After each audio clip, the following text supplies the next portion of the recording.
It's on here now. The goalkeeper thinks, and South Africa have done Shagger Sport 2010. ሰበር መረጃ አሁን የተሰማ አሁን የተነገረ አሁን የሆነ ሰበር መረጃ ሰሞኑን ትኩረታችንን ስቦ የቆየው ብዙ ያነጋገረን ብዙ ያስባለን ብዙም ደግሞ ተስፋ ተደርጎበት የነበረው የቪኒሺየስ ጁኒየር ጉዳይ አሁን ለይቶለታል ይላል በሰበር ዜናው ስካይ ስፖርትስ። ሪያል ማድሪድ እና ፍሎረንቲኖ ፒሬዝ ተሳክቶላቸዋል ሆኖላቸዋል። ቪኒሺየስ ጁኒየር ከዚህ ክረምትም በላይ በሪያል ማድሪድ ቤት ውስጥ ይቆያል። ይሄንን አውቃለሁ ይሄንን አረጋግጫለሁ ነው የሚለው ስካይ ስፖርትስ። ስለዚህ ቪኒሺየስ ጁኒየር ከሪያል ማድሪድ ጋር ትላንት የጀመረውን ዛሬም ደግሞ ቀጥሎ የነበረውን ድርድር ተከትሎ ሪያል ማድሪድ እና ፍሎረንቲኖ ፒሬዝ ተሳክቶላቸው ብራዚላዊውን ተጫዋች በሳንቲያጎ ቤርናባው ያቆዩታል ተብሏል። አርሰናል ለጊዜው አልሆነለትም። ቪኒሺየስ ጁኒየርን ወደ ቡድኑ በመቀላቀል በ2026-27 የውድድር ዓመት የላቀ ውጤት ለማምጣት የነበረውን ምናውን ጉድለት ለማስተካከል የነበረውን ጉጉትና ተስፋ ቪኒሺየስ ጁኒየርን በማስፈረም ሊያጠናክር አስቦ ነበር። ነገር ግን ሪያል ማድሪድ ልጁን ለመልቀቅ ልጁን ለመሸጥ ፈቃደኛ አልሆነም። በዚህ የሪያል ማድሪድ ውሳኔ ላይ ደግሞ አዲሱ አሰልጣኝ ሆዜ ሞሪኒዮ ትልቅ ጉልበት ነበራቸው ይላል የስካይ ስፖርትስ ዘገባ። ሰበር ዜናው ላይ የተነገሩትን አዳዲሱን ነገር ሙሉ በሙሉ ወደ እናንተ እናደርሳለን። ከዚህ ሰበር ዜና መውጣት አስቀድሞ ስለ አርሰናል በቪኒሺየስ ጁኒየር ዙሪያ የታሰበውንም እንነግራችኋለን። ደግሞ ለአርሰናል ቪኒሺየስ ጁኒየርን አጣ የሚለው ብቻ ሳይሆን ሌላውን ብራዚላዊ ሌላውን ምርጡን አማካይ ብሩኖ ጉሚያሬሽን የራሱ ሊያደርግ የሚችልበት እድል እየሆነና እየተሳካ ነው። የጉሚያሬሽ ዝውውር እያለቀ ነው። አርሰናልና ኒውካስል ዩናይትድ ለመስማማት ተቃርበዋል የሚል ሌላ መረጃንም ይዘንላችኋል ተሰሙታላችሁ።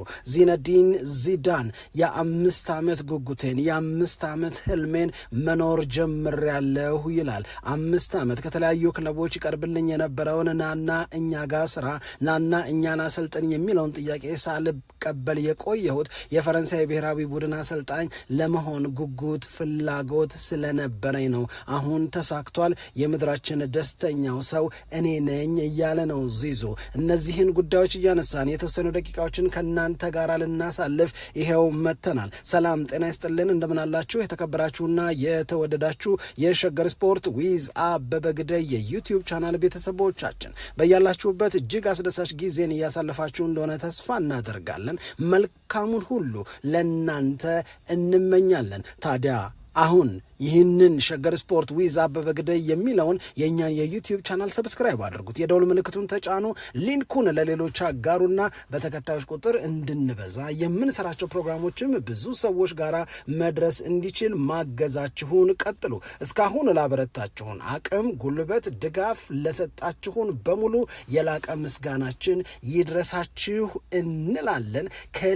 ከልብም እናመሰግናለን። የምናስቀድመው የዚነዲን ዚዳንን ጉዳይ ይሆናል።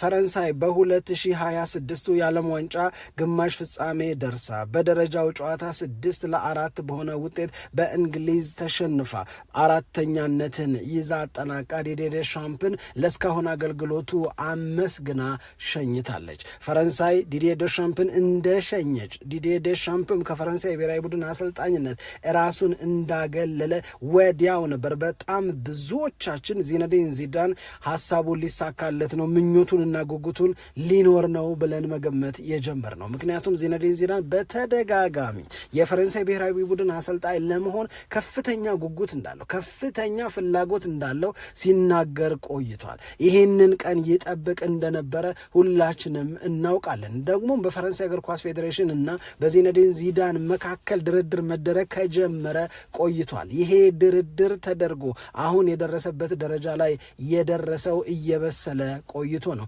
በ2025 ምናልባትም የካቲት ወር ላይ የፌዴሬሽኑ ፕሬዚዳንትና ዚነዲን ዚዳን አውርተዋል። ሲያወሩ አንድ ነገር ነግሯቸው ነበር ዚነዲን ዚዳን፣ እኔም አሸናፊ ቡድንን መገንባት እችልበታለሁ፣ ማሸነፍ ጉብዝናዬ ነው የሚል የማሸነፊያ መንገድ እንዳለው የሚያሳምን ነገር ነግሯቸው እንደነበረ ነው ዛሬ የፌዴሬሽኑ ፕሬዚዳንት እየተናገሩ የሚገኙት።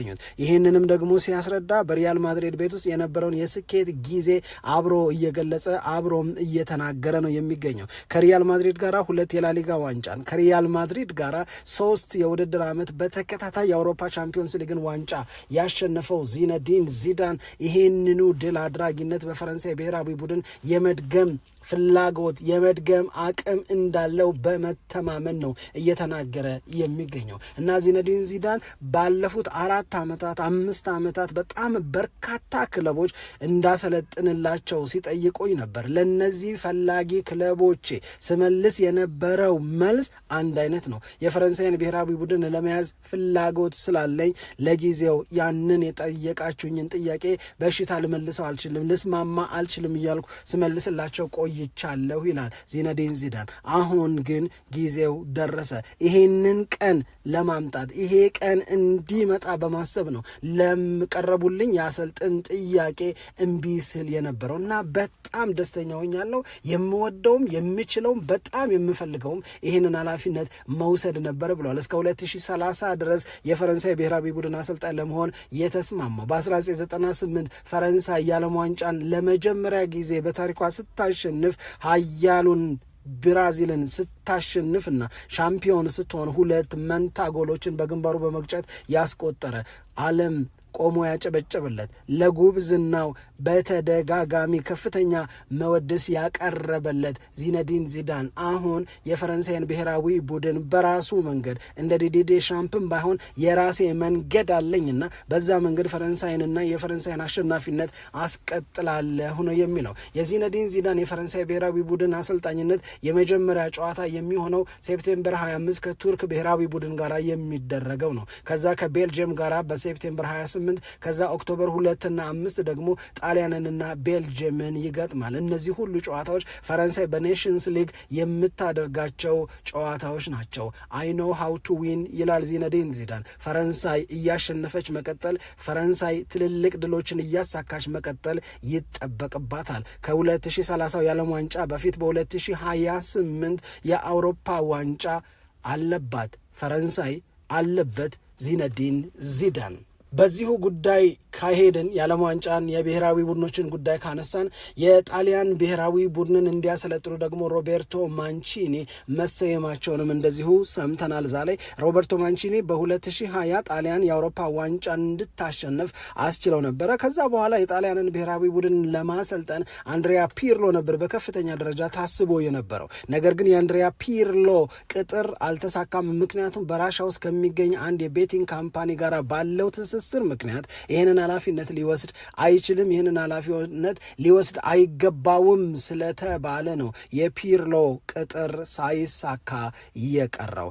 አሁን ግን ሮቤርቶ ማንቺኒ በድጋሚ የአዙሪዎቹ አሰልጣኝ ሆነዋል። እሳቸውም ከዚህ በፊት የተቋረጠውን ጣሊያንን የሚያህል ብሔራዊ ቡድን ወደ ዓለም ዋንጫ እንኳን ማለፍ አቅቶት የታየውን ወደ አውሮፓ ዋንጫ ወደ ዓለም ዋንጫ መመለስ እና ለድል ማብቃት ይጠበቅባቸዋል። ከ16 ቀናት በፊት ቴክኒካል ዳይሬክተር ተደርጎ የነበረው አማካሪ ብሎ ሊዮናርዶንም ይዞ የነበረው ፓውሎ ማልዲኒም ከ16 ቀናት በኋላ ኃላፊነቱን እንደተወ ተነግሯል። እሱን ተክቶ ደግሞ ክላውዲዮ ራኔሪ የጣሊያን እግር ኳስ ፌዴሬሽን የቴክኒክ አማካሪ ቴክኒካል ዳይሬክተር ሆነዋል። ስለዚህ በጣሊያን እግር ኳስ ውስጥ እንደነዚህ ያሉ ለውጦች እንደነዚህ ያሉ ሹመቶች መሰማታ ቸውንም መግለጽ ይኖርብናል።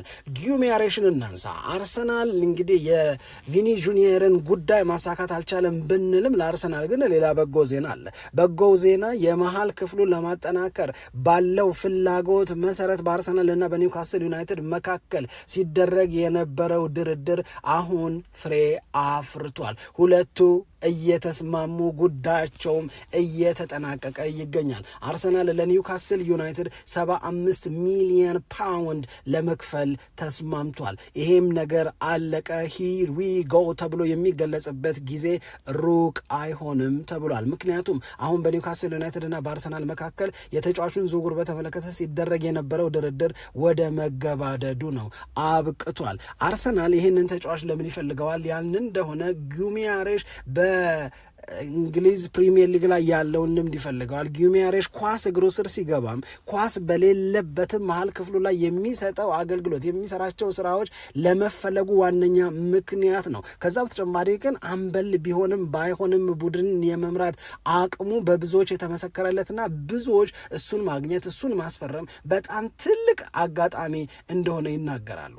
አርሰናል መሀል ክፍሉ ላይ አማራጭ ይፈልጋል፣ አማራጭ ያስፈልገዋል። እንዲህ ያለውን አማራጭ ተጫዋች በሚፈልግበት ጊዜ ደግሞ የእውነት ለመናገር ከብሩኖ ጊማሬሽ የተሻለ ተጫዋችን ማሰብ የሚቻል አይመስለኝም። ምክንያቱም ጊማሬሽ የእንግሊዝ ፕሪሚየር ሊግ ልምዱ በኒውካስል ዩናይትድ ቤት ውስጥ ሲወጣ የነበረውን ኃላፊነት ከግምት ውስጥ ስናስገባ ይህንን ተጫዋች ማስፈረም ማለት ለአርሰናል ትልቅ አቅምን መጨመር ማለት ነው። አርሰናል በ2025/26 የውድድር ዓመት የእንግሊዝ ፕሪሚየር ሊግ ሻምፒዮን፣ አርሰናል በ2025/26 የውድድር ዓመት የአውሮፓ ቻምፒዮንስ ሊግ የፍጻሜ ተፋላሚ የነበረ ነው። ስለዚህ በእነዚህ የአምና ስኬቶቹ ላይ ለመጨመር የበለጠ ደምቆ እና አሸናፊ ሆኖ ለመታየት እንደነ ብሩኖ ጊማሬሽ ያሉ ተጫዋቾች ያስፈልጉታል። ይህንን ሁሉም ሰው ይስማማበታል።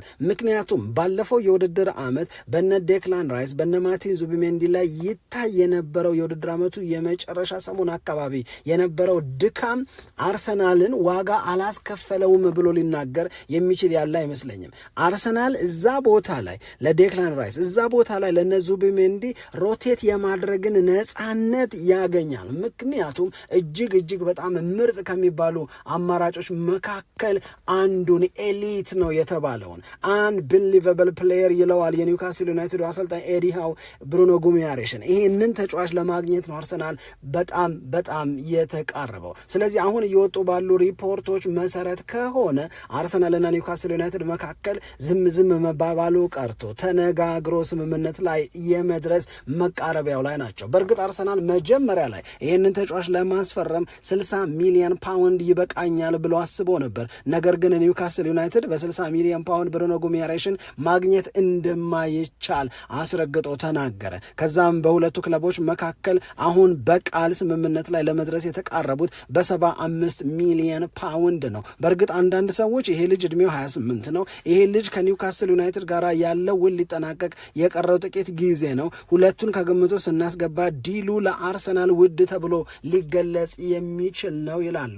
ሌሎች ግን ይሄንን አይስማሙበትም። ቀደም ሲል የጠቃቀስናቸውን የተጫዋቹን ጉብዝና በመጥቀስና በማስታወስ የዚህ ተጫዋች ዝውውር አርሰናልን ይጠቅመው ይሆናል እንጂ አይጎዳውም ነው። ምክንያቱም ብሩኖ ጊማሬሽ ኮምባቲቭ ሚድፊልደር ነው፣ ምርጥ መሪ ነው፣ የፕሪሚየር ሊግ ልምድ አለው። እንደዚሁም ደግሞ ከኳስ ጋራም ያለ ኳስም በጣም ምቾት ኖሮት የሚጫወት ተጫዋች ነው። ስለዚህ መድፈኞቹን ወደ ኔክስት ሌቭል ወይም ወደ በለጠ ጉብዝና በመውሰድ ረገድ እንከን የማይወጣለት ብራዚላዊ ነው። ለዴክላን ራይስ እና ለማርቲን ዙቢሜንዲም ትልቅ እፎይታ ይሆናል ብለው ነው እየተናገሩ ያሉት። ይሄ ዜና ለኒውካስል ዩናይትድ ምን ማለት እንደሆነ ግን ማሰብም ጭምር ይከብዳል። ምክንያቱም በዚሁ ክረምት አንቶኒ ጎርደንን እንደዚሁም ደግሞ ሳንድሮ ቶናሊን አሁን ደግሞ ወሳኝ የሚባለውን ሌላኛውን ተጫዋች ብሩኖ ጊማሬሽን እያጣ ነው የኤዲ ሃው ኒውካስል። እነዚህን ተጫዋቾች እንዴት ባለ መንገድ ይተካቸዋል? እውነት ኒውካስል ዩናይትድ ወደ አውሮፓ ቻምፒዮንስ ሊግ ተወዳዳሪነት ለመመለስ በሚያደርገው ጥረት እነዚህን ሶስት ተጫዋቾች አጥቶ አምና ያጣውን ደግሞ አሌክሳንድር አይዛክን አስታውሶ እውነት ይሆናል ወይ እውነት ይቻላል ወይ የሚለውን ነገር ነው አሁን ብዙ ሰዎች እየተነጋገሩበት የሚገኙት። ለመድፈኞቹ ግን ትልቅ ነገር ሆኗል። ብራዚላዊው ብሩኖ ጊማሬሽ የአርሰናል ሊሆን ተቃርቧል። ወደ ሰበር መረጃው እንሂድ። ሰበር መረጃው ቪኒሺየስ ጁኒየር ከሪያል ማድሪድ ጋር ይቆያል፣ ወደ ሰሜን ለንደን አይሄድም፣ የአርሰናልንም ማሊያ አይለብስም የሚለው ነው።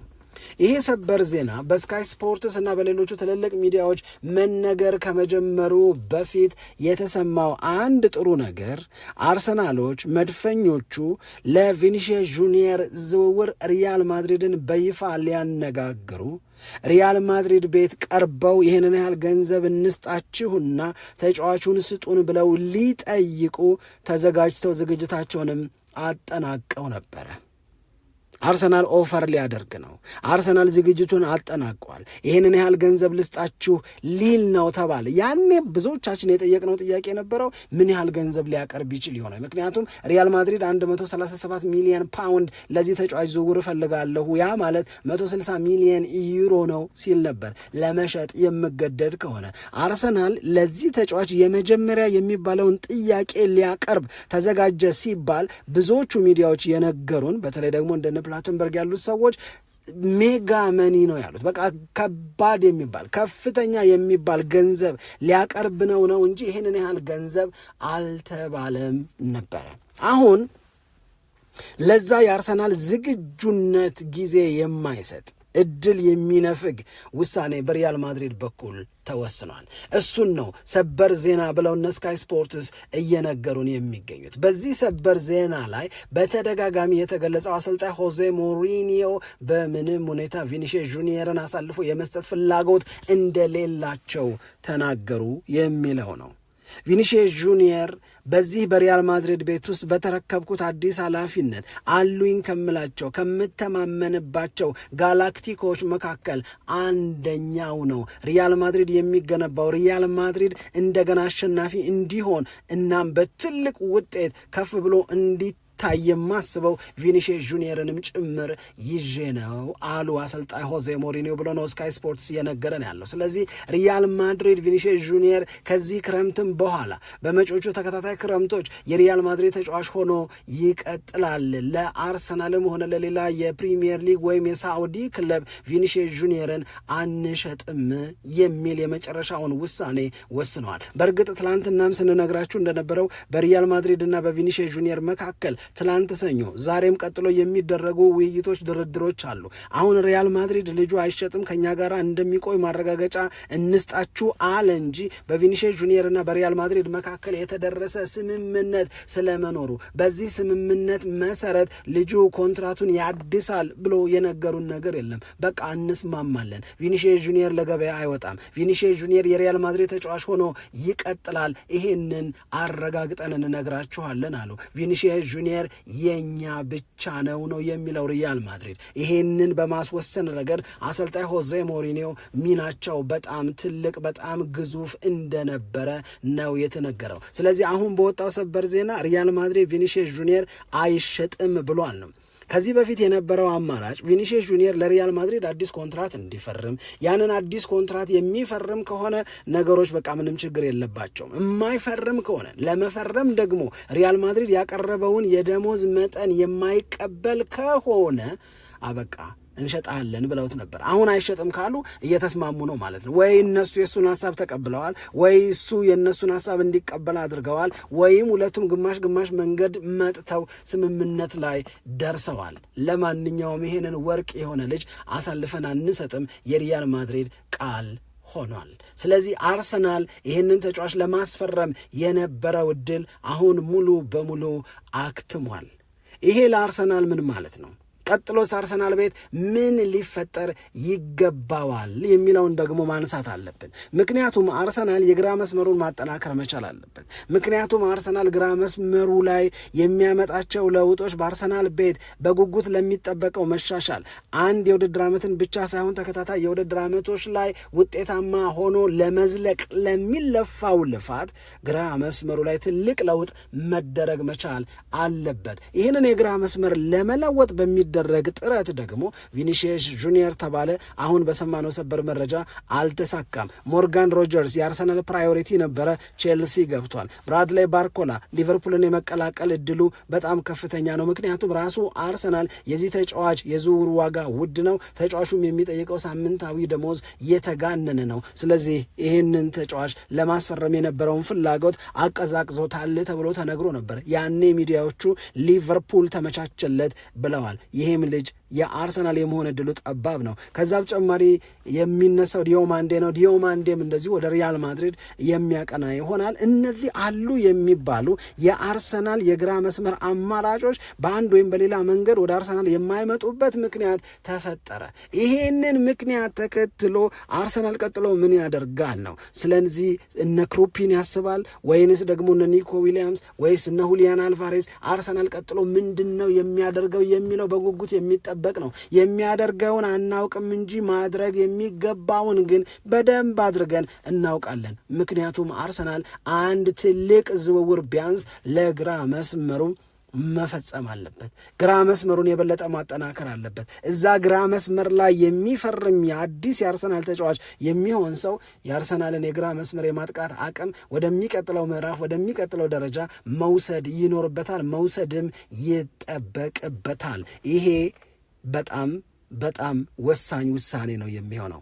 ያሉት አማራጮች ጠባብ ናቸው። ነገር ግን አርሰናሎች መንገድ ፈልገውም ቢሆን ይህንን ማሳካት አለባቸው። አርሰናል በፕሪሚየር ሊግ ዋንጫን እንዲደግም ደጋግሞ እንዲያሸንፍ ልክ ማንቸስተር ሲቲ በ10 ዓመቱ 6 እንዳሸነፈው አይነት ፕሪሚየር ሊጉን ዶሚኔት የማድረግ እቅዱን አዲስ ጉልበተኛ ሆኖ የመውጣት ፍላጎቱን ለማሳካት ይሄ የግራ መስመር የማጠናከር ጉዳይ ምንም አማራጭ የሌለው ነው፣ መደረግ አለበት። ሁለተኛው የሚሆነው ነገር ምንድን ነው?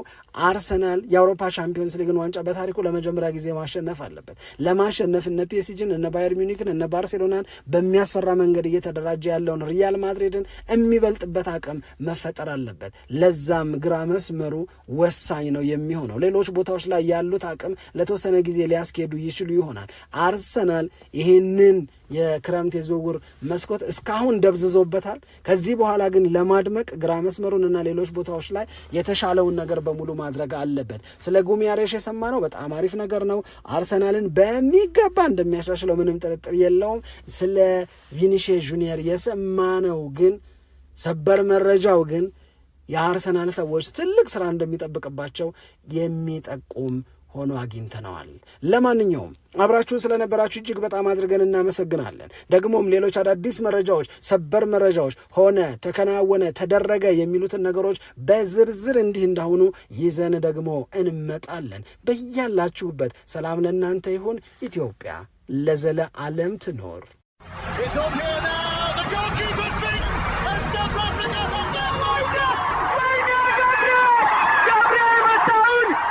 Shaker Sport 2010